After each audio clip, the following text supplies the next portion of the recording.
Olá, meu nome é Alberto, seja muito bem-vindo e bem-vindo ao canal Dev Eficiente. No episódio de hoje eu vou revisar um artigo cujo título é Atoms of Confusion in Java. É uma publicação científica feita por Chris Langau e Maurício Anish. Maurício Anish, famoso aqui no Brasil, né, por todo o seu trabalho na parte de testes e tal. E é um artigo que vai ser apresentado no ICS de 2021, se eu não me engano, esse ano, né? Que é uma conferência nível A aí no mundo acadêmico, beleza?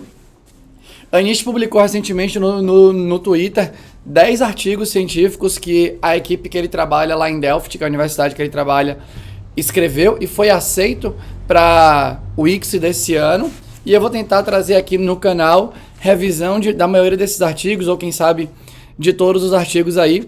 E eu comecei com um que eu achei bem legal, uma leitura muito fácil, né? Porque é um tema muito comum do nosso dia a dia, que é justamente o que é, né, esse Atoms of Confusion em Java. Deixa eu deixar o artigo aqui no background pra gente sacar, né? Basicamente, a ideia é, sabe quando você vai construir um código e você fala assim, putz, será que eu devo usar um incremento, né? Eu faço o incremento pós ou pré-fixado. Na hora que eu vou fazer um if, e se eu meter uma lógica dentro do if, por exemplo, eu posso fazer uma lógica de atribuição aqui na linguagem Java, eu posso atribuir um valor a uma variável e colocar essa atribuição no if. Então eu posso fazer assim, if x igual a 2 maior x igual a y maior do que 2, blá, blá, blá, blá, blá. E isso vai funcionar, porque ele faz a atribuição, o output da atribuição é o valor que foi atribuído e você pode comparar, por exemplo, com 2 ou qualquer outra coisa. Então, eles pegaram snippets de código com esses usos um tanto quanto estranhos, um tanto quanto diferentes, né? Ou, sei lá, mais estranhos ali, mais confusos, talvez, da linguagem, e fizeram um experimento dividido em duas fases para explicar os efeitos dessas decisões, né, desse tipo de código no entendimento, né, do código e também na impressão da pessoa. Então, basicamente, como é que foi? Eles pegaram vários snippets de código, eu já mostro aqui quais foram os atoms aí, né, quais foram esses pedacinhos de código que supostamente geram confusão que eles trabalharam, eu já mostro isso. Mas, basicamente, eles pegaram, fizeram um experimento, acho que foram com 132 pessoas ali. Essas pessoas passavam por um questionário e elas iam sendo apresentados para elas na primeira fase esses snippets de código. De vez em quando o snippet de código tinha o código mais confuso, de vez em quando supostamente tinha o código supostamente mais fácil de entender. E aí as pessoas respondiam qual que seria a saída daquele código. E na segunda parte do experimento, outros snippets eram apresentados para as pessoas também com a parte confusa, com a versão confusa e a versão menos confusa. E ela tinha que dizer qual que ela achava mais difícil de entender. E a ideia era tentar comparar, né? Será que o que elas achavam difícil de entender, de fato elas erraram na hora da resposta? Ou será que o que elas acharam fácil de entender, elas acertaram na hora da resposta? Então, eu achei um experimento bem divertido, né? Bem interessante, porque basicamente está falando sobre uma coisa que é um tanto quanto subjetiva e ele tentou dar luz para ver como isso acontecia. A conclusão aqui do artigo, né? Obviamente para o contexto, e o artigo é bem nítido quando ele fala, para o contexto dele, que foi com programadores novatos ali, de mais ou menos 6 meses de experiência com a linguagem Java, alunos e alunas da Universidade de Delft. Para aquele contexto ficou claro que utilizar esses pedacinhos de código, tanto quanto supostamente mais confusos, realmente influencia na capacidade da pessoa em conseguir, né, responder corretamente qual que seria a saída daquele trecho de código ali. 7 dos 14 trechinhos, dos 14 potenciais maneiras confusas de escrever um código, 7 delas influenciaram com relevância estatística o entendimento da pessoa. Então deixa eu mostrar aqui para você quais foram, né, os códigos aí basicamente que foram trabalhados. Aqui, ó, você tem aqui. Primeiro, é a parte de precedência. Então, será que 2 menos 4 dividido por 2 é mais confuso de entender do que 2 menos parênteses 4 dividido por 2? Aí tem post, incremente, decremente. Então ele faz aqui, né? V1 igual V2 mais, e aqui está o exemplo claro. Pré-incremente, decremente. Então V1 igual mais V2, e aqui está o exemplo claro. Para quem já fez certificação Java, parece coisa de certificação, né? Aqui tem constant variables, então tem V1 igual V2, e aqui tem V1 igual 5, e aqui tem um while embaixo, né? While V2 maior que 0, while V2 maior do que 0 aqui também. Aí tem remove indentation atom, então você tem while V2 maior que 0, na verdade esse while é daqui de baixo, né? Então você tem while V2 maior que 0, V2 menos menos, V1 mais, né? E ele deixou aqui como se fosse tudo dentro do while, só que na verdade não é, porque tá faltando, não tem a chave aqui. E aqui ele identou mais certinho. Então tem esses vários casos aí. E se a gente desce aqui, ó, aqui, ó, ele fala que o número indica que existiu diferença significativa, aqui, ó, o número indica que existiu diferença significativa para 7 dos 14 atoms of confusion. Então ele bota aqui que o post increment decrement, o pré-increment decrement, remove indentation, logic as control flow. Deixa eu pegar aqui, ó, logic as control flow para você ver. Esse daqui, ó. Percebe que ele faz aqui o quê? Ele faz uma comparação de igualdade, já metendo um incremento doido aqui, e faz o maior do que 0. E aqui do lado tem a parada separada mais bonitinha, né? Então, 7 desses 14, então logic as control flow, change of literal encoding. Deixa eu mostrar aqui para você, ó. Change of literal encoding. Aqui ele cria um octal diretamente, e aqui ele cria, né, usando o parseInt com a base que ele quer mandar aqui. Então isso também complicou o povo ali. Omitted curly braces, deixa eu procurar esse daqui, né, do omitted curly braces, aqui, ó. Então você tem if v1 chama f1, e aqui você tem if v1 chave. Eu confesso que esse deixa eu só me puxar aqui, né, perdão. Eu confesso que um if sem chave me dá nos nervos, eu admito pra você. Beleza? É feeling meu, né? E aqui, pra essa galera também parece que zuretou o juízo do povo aí. O outro que ele pegou foi o type conversion. Deixa eu pegar aqui também, ó. Então você tinha um cast de float para int. Foi mais difícil aqui do que fazer um math.floor e depois fazer um cast para int aqui. Então, basicamente, ele pegou esses 7 que, dado os testes estatísticos que foram feitos dentro do experimento, esses 7 realmente tiveram uma diferença significativa em relação ao nível de acerto das perguntas que as pessoas foram respondendo. E aqui, ó, na tabela 4, ele tem aqui uma tabelinha que junta o acerto e o erro e a percepção, né? Então, o infix operator presence deu confusão? Não. Mas a percepção era que sim, né? Esse daqui era do parênteses, beleza? Utilizar, né, o operador de incremento pós-fixado aí. Deu confusão na hora da resposta? Sim. A percepção foi que sim. Agora, olha que interessante, né? O operador de incremento pré-fixado. Deu confusão na hora da resposta? Sim. Na percepção, não. Esse é o mais terrível possível. Beleza? A pessoa errou e achou que estava fácil. Esse é o... Se você me acompanha aqui no canal, né? Esse dado conversa muito com uma coisa que eu já falei com vocês sobre você se calibrar o tempo inteiro. Se calibrar é você ter consciência de como você está naquele momento em relação às suas capacidades, para você atuar proporcional a como você está, ou se você quiser ter uma atuação que está além da sua capacidade naquele momento, você sabe que está além, e por você saber, você consequentemente tende a se preparar melhor. Então aqui, né, eu chamo muito de você tem que mitigar a sua proatividade perigosa. Então você tem que ser proativo, por exemplo, sabendo dos percalços, tentando, né, maximizar a visão dos percalços que você vai enfrentar. Eu também chamo aqui, né, de você dar luz às suas ignorâncias, tudo mais. Eu tô passando muito por isso na minha playlist aí de aprendizado do Elixir. Eu falo o tempo inteiro, né, putz, isso daqui não tá claro pra mim, eu vou seguir sabendo que não tá claro. Então isso te coloca na situação mais interessante quando você tá enfrentando problemas ali. Então, bom, constant variables aqui então não deu confusão e não teve problema de percepção. Tirando a indentação, deu confusão e teve problema de percepção.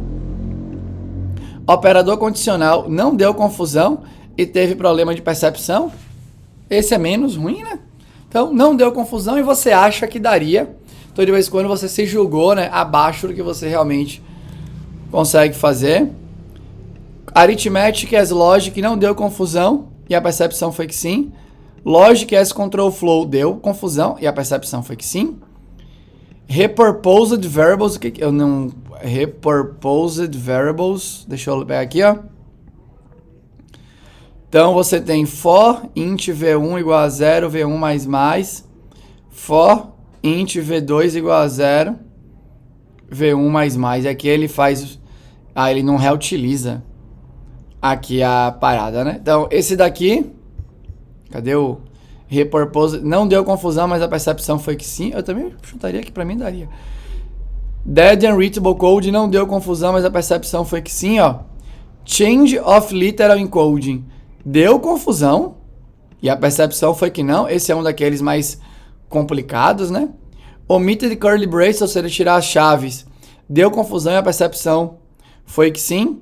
E o Type Conversion deu confusão e a percepção era que não daria, enquanto que a Indentation não deu confusão e a percepção era que daria. Então, esse daqui foi legal, porque tiveram 10 yes para percepção, enquanto que a gente teve 7 yes aí para confusão.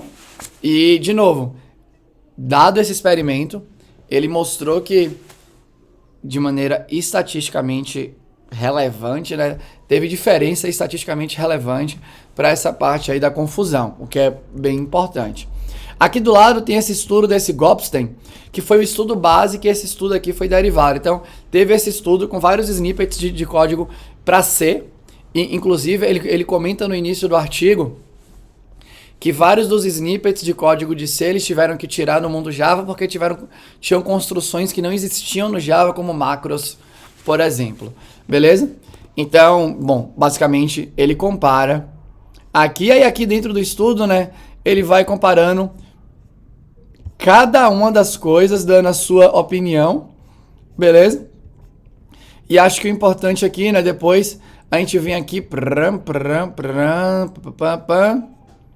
a gente vem aqui, né, para o final, que tem aqui as recomendações. Então, a recomendação é que sim, você utilizar esse tipo de estrutura de código pode dificultar o entendimento. E aí, de novo, né, várias coisas que eu falo aqui no canal, inclusive quando eu olho para o CDD, que é a tese de design que eu trabalho hoje em dia, e vários artigos que eu já revisei, e das discussões que a gente tem aqui, você sabe que a minha tese de código manutenível, ela pousa muito em cima da capacidade da pessoa entender o código. Para mim, se o código pode ser entendido, ele pode ser modificado de maneira mais interessante. É a minha suposição ali, né? E aqui ele vai no micro do micro dessa parada, então ele dá essa recomendação, inclusive embaixo ele dá recomendação pra galera que dá aula e tudo mais, que reforce, né, que introduza essas construções um tanto quanto diferentes, porque pode ser que se essas construções um tanto quanto diferentes fossem explicadas de maneira mais sistemática, talvez elas gerassem menos confusão de entendimento. E eu acho muito legal essa parte aqui do artigo, né, tanto essa combinada com essa parte de threats to validity, aqui, né, basicamente as ameaças para validação, porque entendimento, ele é contextual, não dá para generalizar entendimento. Muitas vezes as equipes e as pessoas investem tempo nisso, né? Esse código é mais fácil de entender do que aquele. Essa é uma discussão. Você pode até ter uma discussão um pouco mais interessante sobre nível de complexidade. O que é mais complexo? Só que se você não estabelecer uma régua, uma base, a discussão não vai para frente. Então, por exemplo, se você estabelece que complexidade tem a ver com a teia de coisas que você precisa entender, né, que estão misturadas ali, para que aquele código seja fácil, para que aquele código possa ser entendido, então você consegue pegar um código e falar, esse código é mais complexo ou menos complexo do que o outro. E aí você vai para o lance que não tem a ver com o número de linhas, o número de instruções, tem a ver com o que você tem que entender para que aquele conjunto de palavras faça sentido. O entendimento vai na mesma linha. Como é que você vai falar? Tá eu discutindo com você que tá me vendo aqui agora, e eu falo assim, isso daqui tá fácil de entender. Aí você fala assim, isso aí não tá fácil de entender. Ah não, tá sim, olha como fazer o for desse jeito, ou o while desse jeito é mais fácil de entender. Olha como chamar ponto for each numa coleção é mais fácil do que fazer um for each. Não dá. Você vai ter que achar uma régua de entendimento, que é justamente a tese do CDD, né? Estabelecer o que é entendimento, o que conta ponto de dificuldade de entendimento e colocar um limite, que isso é transversal para a equipe inteira. Então, independente do que a pessoa acha, ela sabe como a equipe entende entendimento ali. Então, eu achei muito legal, né, que ele deixou claro aqui que a ameaça é, putz, a gente fez esse experimento com pessoas com 6 meses, será que se fosse com gente experiente ia ser igual? É uma difícil falar, né? Ele não consegue falar aqui. E ele traz essa provocação que as empresas façam isso, e eu gosto muito, é isso que eu gosto muito de artigo científico. Ainda mais tem essa linha de artigos científicos que eu não sei quando começou a ser produzida, né? Que tem muito esse lance do teste estatístico para verificar se tem diferença significativa e tudo mais.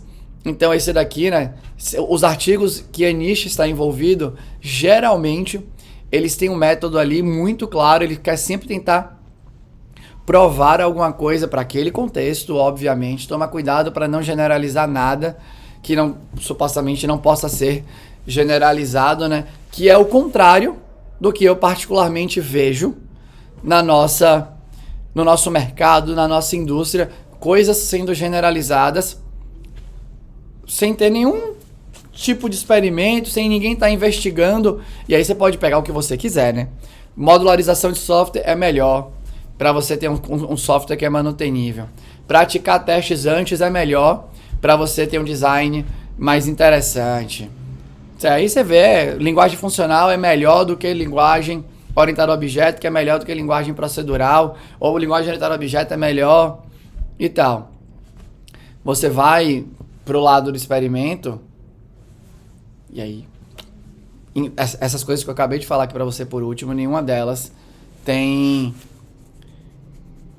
prova, não dá nem para dizer que nas provas contextuais ali, né, nos experimentos contextualizados, apareceu resultados que foram similares entre experimentos diferentes. É tudo muito, muito, muito diferente, beleza? Então eu gosto muito dessa clareza que o artigo traz. E são, como você está vendo aqui, né, são 11 páginas. Em 11 páginas ela contou o experimento, explicou detalhe por detalhe. Então, eu gosto muito, enfim, né, eu tenho gostado bastante de ler esse tipo de coisa. E aí, para ir fechando, né, qual que é a minha opinião aqui? Eu concordo, quando eu programava muito em Scala, e eu vi isso aparecendo agora no Kotlin, assim como acontece nas outras linguagens, né? Todo mundo fala do idiomismo da linguagem, você tem que utilizar, né, as construções que a linguagem supostamente sugere, e todo mundo fala muitas vezes, eu vejo muito isso, eu via muito isso no Scala contra o Java, porque eu já falei isso, beleza? Em algum momento eu vou gravar um vídeo, as coisas que eu mudei de ideia durante a minha carreira, né? Então eu vou falar por mim, talvez as falácias que eu compartilhei, né, que eu acreditava e eu compartilhei, ou as besteiras que eu acreditei e compartilhei. E uma dessas é que se você faz um código, por exemplo, eu vou lá fazer um código em Scala e eu utilizo todos os caracteres possíveis que tem no Scala. Então, underline, não sei o que e por aí vai. E aí eu posso fazer uma construção, né, sei lá, uma análise, fazer uma chamada de método filter, map, não sei o que, utilizando essas coisas. Ou eu posso fazer um código mais longo, declarando as variáveis normais e tudo mais. No Elixir agora, eu passei um pouco por isso. No Elixir agora, eu passei em vários trechos da documentação os códigos que eram mais sucintos, supostamente, se eu não estou enganado, né? Posso até revisitar meus vídeos depois, mas os códigos que eram mais sucintos, supostamente eram mais entendíveis. A documentação sugeria que era mais fácil de entender. E eu lembro que tinha um do Capture Function Capturing, que você usava lá um i comercial para capturar a função e poder referenciar aquela função e tudo mais. E aí você podia referenciar os parâmetros com i comercial 1, i comercial 2 e por aí vai. E de novo, é mais fácil de entender? Depende. Se o criador pro criador da linguagem, talvez seja, porque o cara, ou para os mantenedores da linguagem, talvez seja, porque todo mundo ali é monstro naquela linguagem. E tudo daquela linguagem é muito fácil, já está completamente dominado na mente dele. Mas na minha, ainda não está. Ainda não está. Então, você sempre vai ter isso, né? Então, eu confesso que quando eu vejo um artigo desse e eu levo para o mercado, eu acho que para mim faz muito sentido quando a gente olha e fala assim, putz, será que essa discussão de esse código é mais fácil de entender? E ficar nessa conversa de bar vale a pena? Se for para se distrair, vamos bater papo aqui, compartilhar opinião e não chegar a conclusão nenhuma, né? E ninguém vai se estressar, aí a gente conversa sobre qualquer coisa. Agora, se quiser chegar numa conclusão sobre o que é ou não é mais fácil de entender, você precisa experimentar de maneira interessante, coisas do gênero. Beleza? Então, de novo, eu achei um artigo bem legal, muito fácil de ser consumido, porque ele fala de coisas do nosso dia a dia, né? Não é nada muito pesado. O experimento foi feito com 132, aí, né, como eu já falei, estudantes em 2 fases. Então eu achei legal essa fase de ter a resposta e ter a percepção. Essa comparação era importante, principalmente quando a resposta era errada e a percepção era que não gerava confusão. Aí sim, aí é um motivo de atenção maior ainda. Beleza? Mas, bom, basicamente era isso. Eu vou tentar revisar vários dos artigos que ele aprovou. Eu gosto bastante da linha de produção científica de Anish, né? De novo, sempre tentando trazer o dado, tentando comparar e trazer a massa de dados e tentando fazer teste estatístico para ver a relevância da parada. Então, é interessante. Ao mesmo tempo, como eu já falei aqui, que eu gosto dos artigos mais antigos, que não são científicos, mas tem opiniões muito bem fundamentadas de pessoas que dedicaram a vida estudando coisas. Mas, de novo, né, só para pensar aqui sobre a fundamentação, esse artigo tem 27 referências. Gente, isso daqui não tem preço. Você ler uma coisa que tem 27 referências, se aquela coisa te interessar, automaticamente você tem 27 coisas para ler depois. E cada uma das 27 tem outras referências e aí a parada vai ramificando. Então, é muito, muito, muito interessante. Beleza? Mas bom, basicamente era isso que eu tinha para dizer para você hoje. Se você gostou, deixa um comentário aqui. Se você não gostou, ou tem um comentário construtivo, deixa que também eu vou ter o maior prazer em responder. Era isso. Tchau.